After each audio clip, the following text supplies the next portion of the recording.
lain ya, adalah dulu ketika kami di Mesir itu kan pulang pergi ke kampus tuh pakai bis ya. Dan bisnya itu sering ramai sekali sehingga kita harus bergelantungan gitu.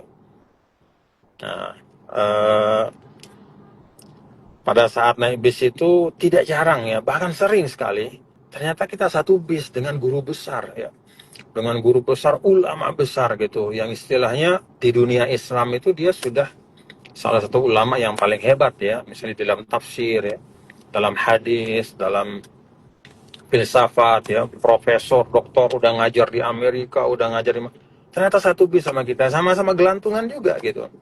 Tengok kanan, ya Allah, ternyata profesor kita. Dan mereka biasa saja gitu, tidak merasa gengsi, tidak merasa malu, biasa saja dengan muka yang cerah. Nah, di situ saya melihat bahwa orang kalau sudah sampai pada tingkatan ilmu yang sudah menjadi amal kesehariannya ya, dia dia justru semakin rendah hati, semakin rendah hati, ya, semakin tawadhu. Jadi kalau ada yang kelihatan nyalah-nyalahin semua orang, sombong begini begitu, ya dia belum sampai rupanya ya di dalam salah satu hikmah ilmu. Fa innal ilma yurisut tawadhu'a. Kata ulama, sesungguhnya ilmu itu akan mewariskanmu sifat tawadhu. Wallahu a'lam bishawab, dan itu saya saksikan ketika di Mesir dulu.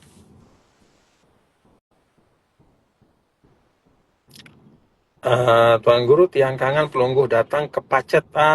Kiai Asep ya, Masya Allah, Kiai Asep. Ya, saya itu uh, menyayangi beliau dan menghormati beliau. Salam takzim untuk beliau. Kiai Asep, putranya itu Bupati Mojokerto, ya Gus Bara, itu sahabat saya juga, Ketua OIA Jawa Timur. Masya Allah, maju terus ya untuk Pacet Mojokerto Al-Amanah, Amanatul Ummah. Terima kasih banyak, sama-sama. Lalu Ardi terima kasih. Baik, dan dia jaga kehormatannya. Kemudian itu juga pengkhianatan kepada orang tua. Ya, karena orang tua ketika menyekolahkan anaknya itu juga menitipkan bukan hanya untuk dapat ilmu, tapi juga dilindungi lahir batinnya. Maka kalau kemudian justru dilecehkan ya oleh yang disebut gurunya atau apalagi tuan gurunya, itu betul-betul seorang yang berkhianat dengan khianat yang luar biasa.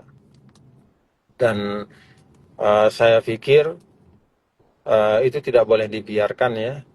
Kalau kita membiarkan itu berarti kita syarikun ya, berarti kita adalah mitra dalam kejahatan itu. Jadi harus saling ingatkan ya, dan orang tua juga mohon supaya kalau menyekolahkan anaknya ke pondok pesantren ya betul-betul dipastikan ya, jangan karena menterengnya, karena megahnya, karena indah namanya, pondok tahfiz ini itu, tapi belum tahu integritas gurunya ya, belum tahu tentang latar belakang gurunya, hanya dengar-dengar saja, akhirnya memasukkan anaknya di situ, tiba-tiba mendapatkan perlakuan yang tidak baik. Jadi pastikan ya, anak-anak kita itu kita serahkan untuk belajar di tempat yang kita yakin betul ya, min haitsul ilm, min haitsul din ya, dari sisi ilmunya, dari sisi akhlaknya, dari sisi adabnya, ya memang pantas untuk kita titipkan anak kita. Kalau ragu nggak usah. Ya. Allahu a'lam bishawab. Bagaimana bagaimana cara berbicara yang baik agar mertua paham soal kondisi menantunya? Nah, ini si waterfall. Ya, berbicara dengan baik itu, kalau dalam bahasa Al-Quran itu kan ada pertama, qaulan sadida, ucapan yang tepat ya, nggak usah berlebihan, tepat sesuai esensinya. Ada juga qaulan ma'rufa, ya, ucapan yang baik ya, pilih kata-kata yang baik, karena seringkali tujuan yang baik itu menjadi hilang karena kata-katanya tidak baik gitu, atau cara menyampaikannya tidak tepat. Ada juga qaulan layyina. Nah, itu lebih kepada aspek kelembutan ya. Itu biasanya kepada yang tua. ya, atau orang yang kita hormati.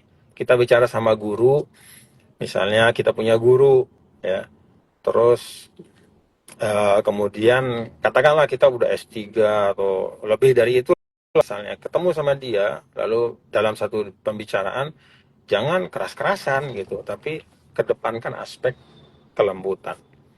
Jangan mengatakan, wah kan saya yang benar, enggak. Karena dia adalah guru, ya qaulan layyina.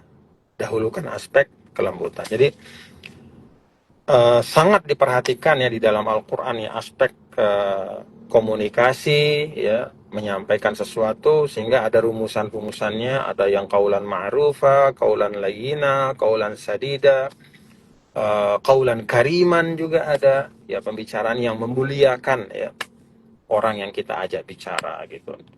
Jadi tentu beda ya kalau kita bicara dengan seorang alim, seorang yang berilmu gitu ya. Jadi orang yang mulia ya tentu kita bahasa kita atau kata-kata kita juga kita sesuaikan. Dan itu sesuatu yang diajarkan dalam agama. Yang penting apa? Biduni tazalluf, ya, dengan tanpa menjilat. Nah, yang nggak boleh itu menjilat. Menjilat itu apa? Misalnya memuji dengan sesuatu yang sebenarnya nggak ada di orang itu. Wah, Anda ini orang yang paling hebat gini gini gini, padahal enggak gitu. Nah, itu namanya tazalluf. Itu dicela dalam Islam. Ya apa adanya saja dengan cara yang baik, nah, termasuk kepada mertua ya dengan cara yang baik. Allah alam bisawab. Pak Guru, saya punya gaji 3 juta kurang, Muhammad Syarif, dan bisa menyisakan uang 500.000 per bulan.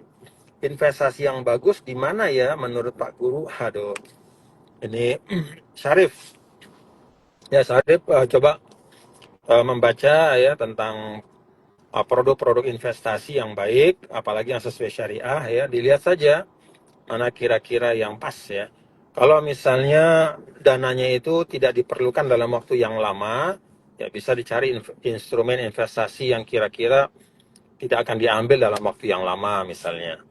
Tapi kalau kemungkinan, wah saya ini bulan depan udah saya pakai lagi, maka ya ditaruh ya di tempat investasi yang bisa ditarik dengan cepat gitu. Allah alam.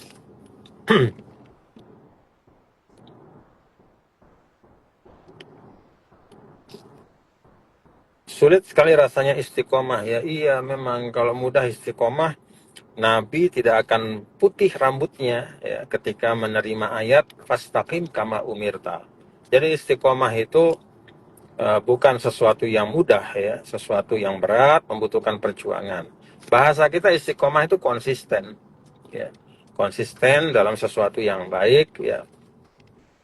Dan konsisten bukan sekedar ya melakukannya, tapi konsisten melakukannya dalam bentuk yang terbaik.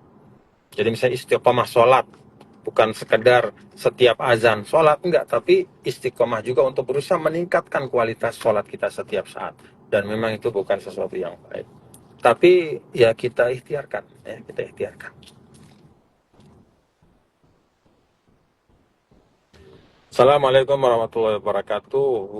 Yang izin bertanya, bagaimana cara mengatur hati saat berdebat dengan orang yang meledak-ledak emosinya? Aduh, kalau berdebat menurut saya sih sedapat mungkin dijauhkan lah ya, dijauhi. Saya tidak terlalu suka berdebat ya.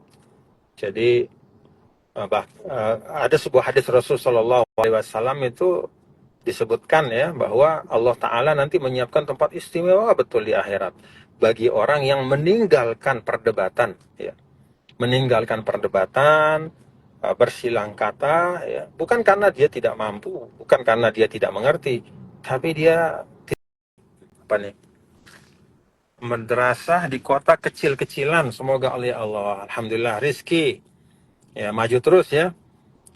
La tahkiranna minal ma'rufi syai'an ya. Jangan menganggap remeh sesuatu yang sedang kita lakukan.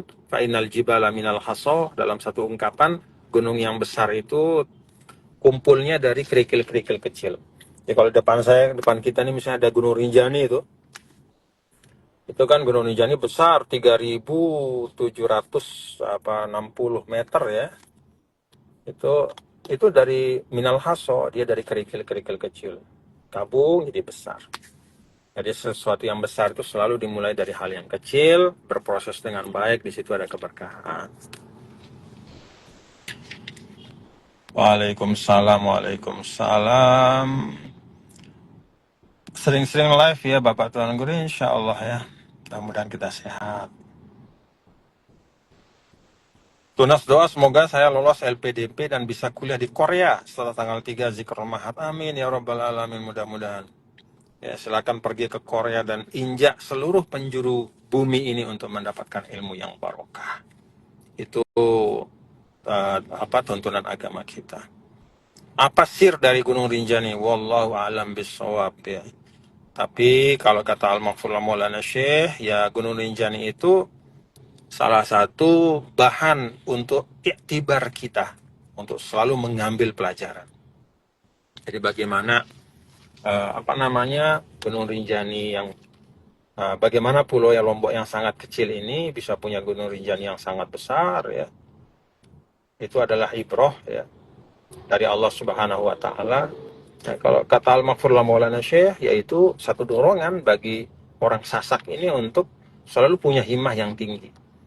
Jadi jangan kecilnya pulau, jangan geografisnya NTB atau Lombok itu menghalangi kita untuk bercita-cita yang tinggi dan untuk membuat inovasi, terobosan, memajukan daerah kita dan memajukan diri kita sendiri.